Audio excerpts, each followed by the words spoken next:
Boa noite, boa noite. Estamos aqui mais uma vez, mais uma live, mais uma terça-feira. Antes de começar, queria pedir duas coisas, como sempre, né? Curte, compartilha e vamos para a palavra, né? Que é o importante. O que eu vou falar hoje para vocês? Vou falar sobre Deus te conhece como ninguém pode te conhecer. Nem eu mesmo conheço a mim como Deus me conhece e como você. Eu vou usar dois textos da Bíblia. Primeiro eu vou usar Salmo 39, versículo 23 e 24, que fala: Sonda-me, ó Deus, e conhece o meu coração. Prova-me conhecer os meus pensamentos. E vê se há em mim algum caminho mau, e guia-me pelo caminho eterno. Boa noite, Wesley. Aqui a gente já tira uma ideia, porque o salmista está falando o quê? Que Deus conhece ele melhor que ninguém. E se tiver algum caminho mal dentro de mim, me afaste do mal e me leve para o bem. Mas aí eu vou usar mais um, que é Coríntios. Em Coríntios 2, versículo 11, o que fala? Porque qual dos homens sabe as coisas do homem, senão o espírito do homem que nele está?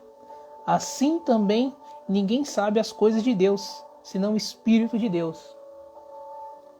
Então, o que quer dizer com isso?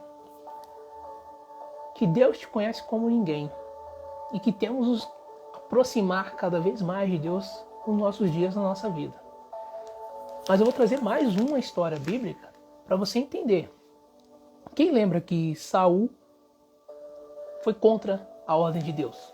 O rei Saul tinha todo o poder de Israel, mas ele foi contra as ordens de Deus em uma guerra. E Deus perdoou, mas não completamente. Logo depois de Saul veio Davi.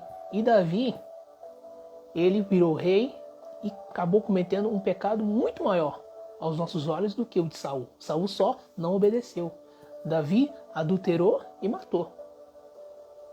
Mas Deus perdoou Davi. Por quê? Aí nós vamos para o Salmo. Porque Deus sabia que Davi realmente se arrependeria do que fez. Mas Saul não se arrependeu. Ele errou e manteve no coração que ele não tinha cometido um erro. Então, o que quer dizer a palavra de hoje? Que muitas vezes a gente pede perdão para Deus, mas voltamos a cometer o mesmo erro. Porque Deus conhece, sabe que a gente não está realmente pedindo perdão, realmente dobrando o joelho e falando, eu estou errado. Muitas vezes acontece isso.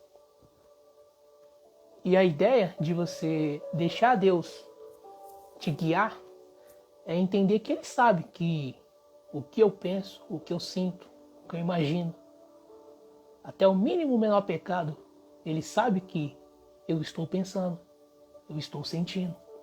Então, é aí que entra a ideia. De deixar Deus levar você para o caminho é uma tarefa, é um objetivo, é um caminho.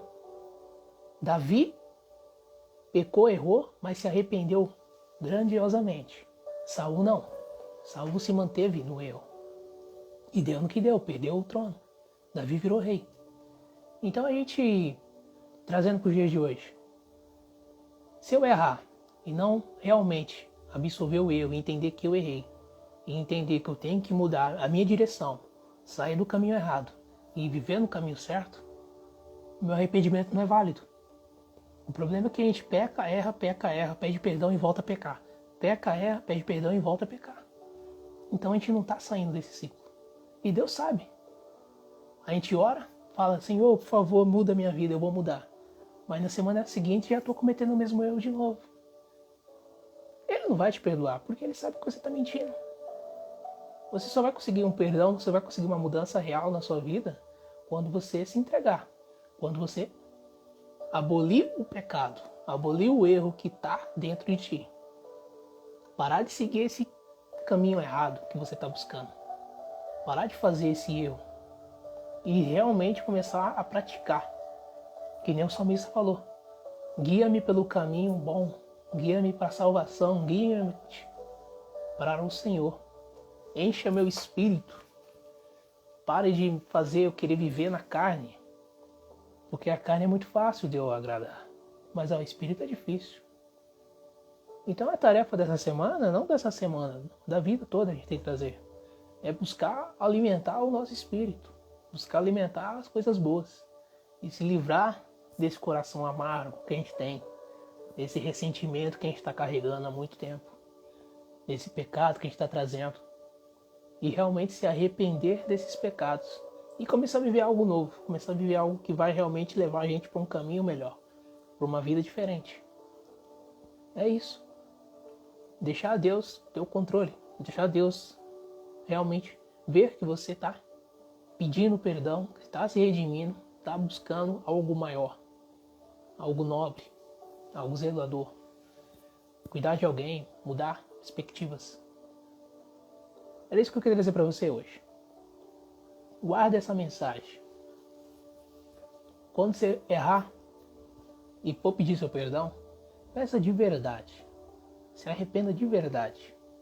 Após que a mudança vai vir rapidamente. Mas não volte. Abandone esse pecado.